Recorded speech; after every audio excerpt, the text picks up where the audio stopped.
Had a fun ride. I had a little boo-boo. Little tire problem. Been doing some destruction the last couple of videos. I don't know what's going on, but yeah, that's not good. So we ran back, got my spare, just strapped her down onto the other XRC. It worked pretty good. Now we thought it'd just be easier just to hook on. Go ahead and see if we can pull her up.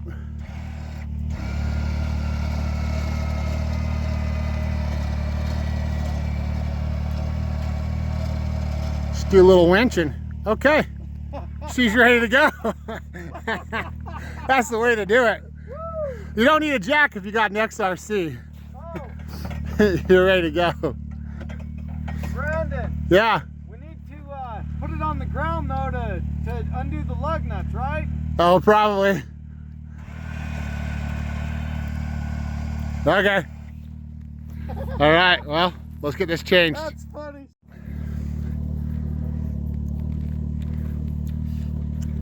Oh, it's a fun ride. Super fun. Starting to get a little cold. Gonna use your light bar on your way back now. Oh, yeah, we gotta test that out too. Here, we better lift it up. Well, you're good. I'll get it. I'll get it. Just get the rest of those. okay.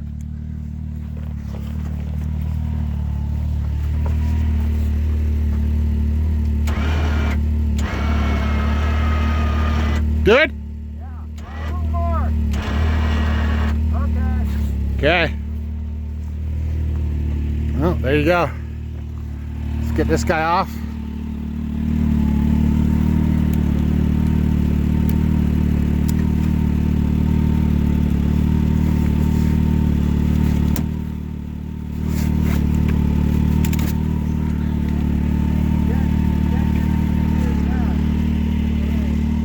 You can see from the last clip, on our last ride I had a little bit of a boo-boo, and it's kind of one of the things that is a little annoying. It's just hard to keep rocks and dirt out of the back end of this machine. I just got done cleaning it. Definitely my buddy's flaps do help some, but I know he's working on some new stuff, some new kind of rock guard stuff. But one thing that happens with these Can-Ams, which, I mean, it's just hard on probably any machine, but I just cleaned this, but then when I took the wheel off, I mean, look at how much, I mean, look at my brake caliper. Just all the stuff from the front tire, if you look, it just throws across. And, you know, this is a fairly new machine. It just peppers this, and it's just throwing so much dirt and stuff and kind of going back in here and causing problems. And you know, I take care of my machine, but I ride it pretty aggressive. You know, that's what I bought it for. It's to ride. So you end up getting all these rocks in there. This is the rim that I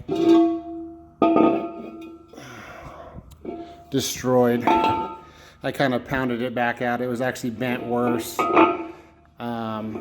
But yeah, I blew the bead, somehow caught a rock like perfectly and just squashed it. But if you look inside,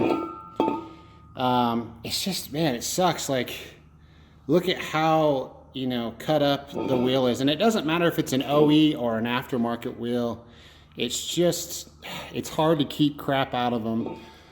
You can kind of see on this guy, you know, how tight it is, and stuff just gets in there and starts circling around and becomes a bit of a mess. But anyways, just one little thing. Wasn't too big of a deal. I probably should be carrying my spare wheel. I had it in the trailer, so we had to just go get it, but it's not too heavy. But sometimes I don't like the extra weight up here. This carrier does work awesome though. The factory Can-Am carrier does work awesome. But anyways, yeah, hopefully I'm excited to see what my friend comes up with. But man, we just need some kind of deflector in the back to kind of help rocks from getting shot up into that rear wheel and catching on stuff. Would be nice. But anyways, it was a fun ride, not too big of a deal. The wheels aren't too expensive. I think the rims are about the same price as a tire, so it's kind of like the same consequence of blowing a tire. But I'll probably throw the spare back on there and start running her, just so if I have that problem again, and maybe get myself a little go bag of goodies and tools, everything that I need to kind of do an on-trail repair fast. So, but yeah, I thought I'd throw this little video up. I hope you guys enjoyed it. Tire change is pretty easy. When you got an RC, you can just pull it right over. It was pretty fun. It was a fun ride, and shit happens. But anyways, all right, guys, thanks. Please like and subscribe. See ya.